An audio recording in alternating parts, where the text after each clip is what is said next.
Melaporkan dari lokasi KM 433 Lek. KFBC di belakang. Dan para penumpang jangan pernah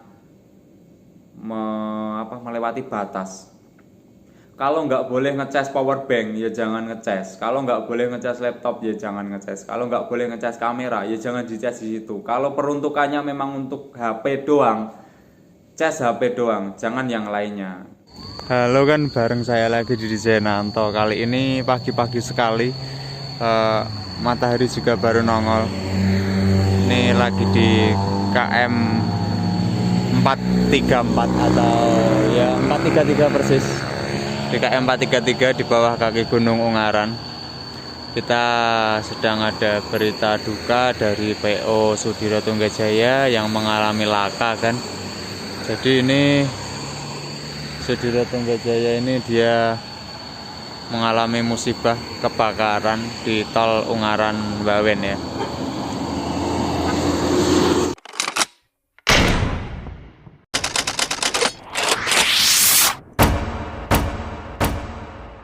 Oke, kali ini kita akan menyoroti atau membahas masalah terbakarnya sebuah bus yang nggak cuma kemarin sih. Jadi ada beberapa bus yang sudah mengalami kebakaran ya. Terutama kemarin yang sedang hot itu punya Sudiro Tunggajaya. Namun beberapa waktu lalu juga ada double deckernya Karina, ada juga punya Agramas ya kalau nggak salah. Terus kenapa toh kok banyak sekali unit-unit yang terbakar dan ekstrim ya terbakarnya sampai habis, sampai melahap semua bodi bus. Nah, dari sisi busnya sendiri ternyata unit-unit yang terbakar ini beberapa sudah berumur atau berusia. Jadi bisnya itu tidak baru 6 bulan ataupun 3 bulan ataupun baru keluar karoseri. Jadi busnya ini sudah pada berumur dan lebih dari 1 tahun semua. Dan yang menyebabkan bus terbakar itu kebanyakan adalah konsleting arus listrik ya kan ya. Jadi konslet ini lebih ke arus-arus yang memang kabel-kabel yang tidak baik proteksinya dan arus-arus pendek yang tidak tercover oleh sekring-sekring yang payak ya. Jadi orang-orang di jalan pasti sudah tahu kalau sekringnya nggak ada, apalagi pas putus kita sambung, kita buat sebisa mungkin kita di jalan nggak ada apa-apa, nggak ada sekring. Biasanya kita ambil seutas kabel, sekringnya kita sambung lagi pakai kabel tersebut, pakai kuningannya yang tipis itu kita sambung dan sudah nyala. Kemudian lupa 1 hari 2 hari seminggu lupa nggak kita ganti dengan yang standarnya. Itu juga bisa menyebabkan arus-arus yang nggak normal ataupun nggak baik juga. Nah, yang kedua ada kabel-kabel yang memang disambung dan tidak melalui soket kan. Jadi kabel ini disambung aja antar kabel dengan kabel, apalagi sekarang musimnya musim pakai lampu kolong, lampu strobo dan lain-lain yang tidak memiliki soket-soket yang baik untuk penyambungannya. Jadi cuma disambung dan disolasi. Nah, apalagi itu areanya di area panas, di area mesin itu sangat rawan karena solasinya itu tahan api atau enggak, tahan panas atau enggak kita enggak tahu. Kalaupun solasinya enggak tahan panas dan kebetulan di area mesin meleleh karena udara panas dan kemudian terjadi gesekan dengan bodi, apalagi banyak besi di area mesin, itu juga bisa menjadi arus konsleting listrikan.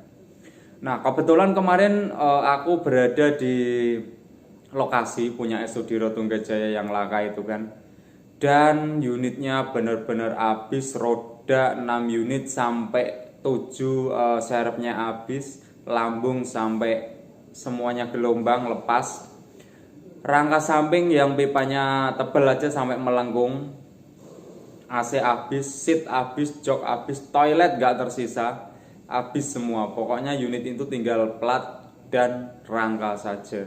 Bahkan beberapa rangka seat pun ikut terbakar karena rangka seat kan agak tipis ya.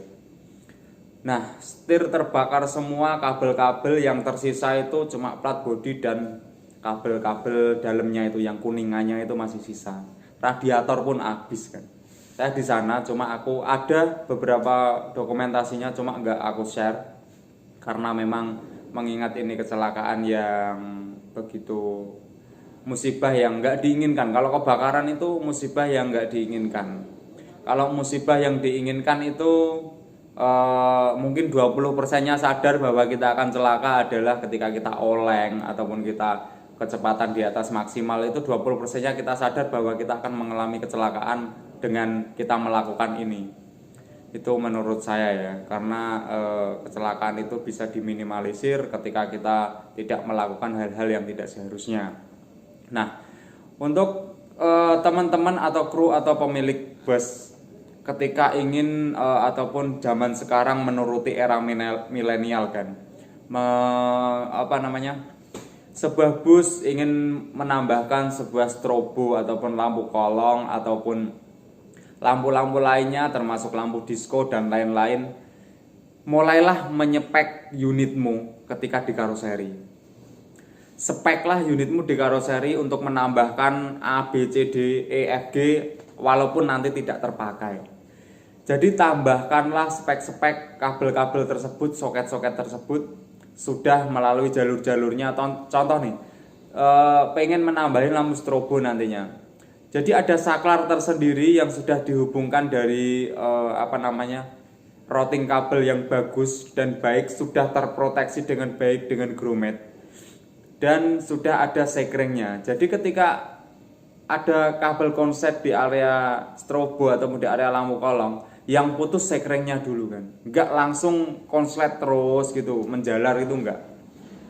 Jadi mulailah dengan menyepek unitmu di karoseri. Contohnya beberapa unit sudah ada dengan spek penambahan untuk area-area tertentu. Contohnya untuk tambahan lampu-lampu yang memang diperlukan, lampu area mesin ketika overhaul. Mereka perlu untuk itu dan ditambahkan lampu yang lebih gede, ada juga seperti itu. Lampu bagasi yang lebih terang, lebih gede karena memang kargonya, bongkar muatnya lebih banyak. Nah, itu juga perlu. Nah, sebenarnya di karoseri pun apakah sudah 100% aman? Nah, ini pertanyaan juga kan. Apakah karoseri sudah 100% aman untuk kabel-kabelnya? Nah, mungkin tidak 100% aman kan, tapi di karoseri sudah ada divisi tersendiri untuk meriset ataupun developernya sendiri untuk kabel-kabel tersebut. Jadi kabel akan dilapisi dengan grommet, dilintaskan ke area-area yang sudah ditentukan dan diproteksi dengan baik. Nah, kabel-kabel yang mungkin sering terjadi konsleting adalah kabel yang tidak diklem ataupun tidak dilakukan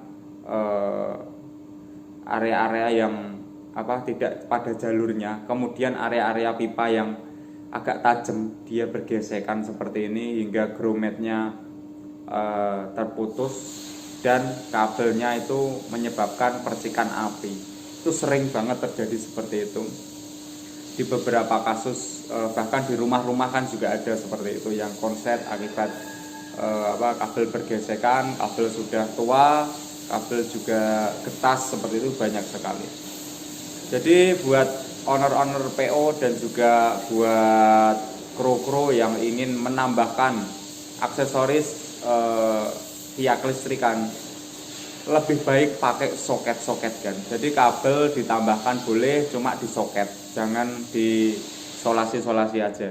Dipakein soket biar lebih aman dan juga diproteksi dengan grommet yang lebih baik dan meminimalisir adanya konsleting listrikan. Nah, mungkin itu yang dapat saya sampaikan tentang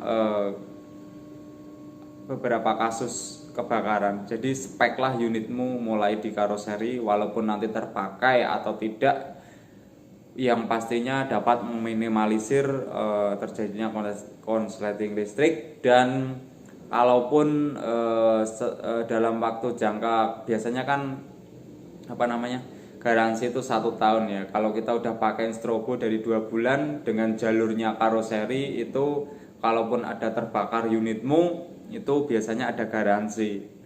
Nah, mungkin itu yang dapat saya sampaikan kan. Tetap safety, tetap utamakan keselamatan, dan semoga tidak ada lagi kebakaran-kebakaran yang lainnya.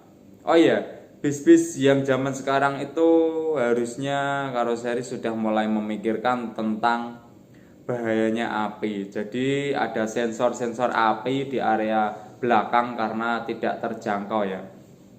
Jadi harus mulai berinovasi karoseri untuk ditambahkan sensor kebakaran di area mesin, karena itu tidak terlihat oleh kru dan juga nggak bisa kita pantau 24 jam ataupun selama perjalanan di area mesin itu.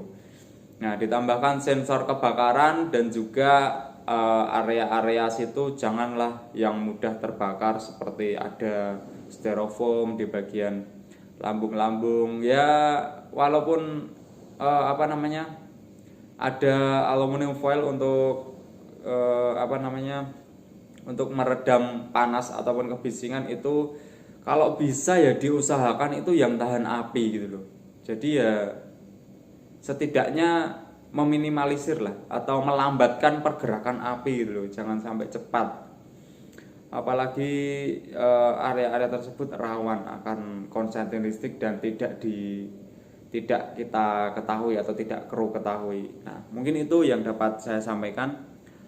Semoga karoseri Indonesia dapat berbenah, dan owner bus, kru tetap memantau unitnya untuk perjalanan yang memang mobile setiap hari.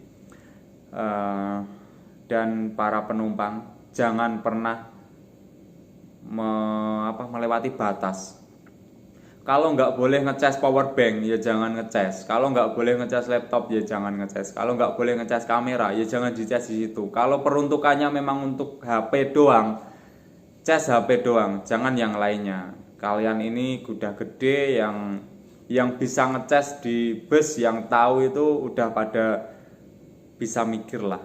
Karena unitnya ini memang diperuntukkan hanya untuk ngecas HP. Kalau kalian tetap bandel dan terjadi kebakaran, apa mau ganti unitnya itu, baru RK minimal ya 1,7 M. Nah, sedangkan teman-teman naik itu 200.000. Nah, tolong dipikirkan itu kembali, karena memang jangan egois. Walaupun itu ada colokannya bisa untuk ngecas lainnya, tapi tidak diperuntukkan. Tolong banget buat penumpang yang bijak dan terhormat. Oke? Jalan raya milik bersama, tetap sehat, tetap semangat. Thank you guys.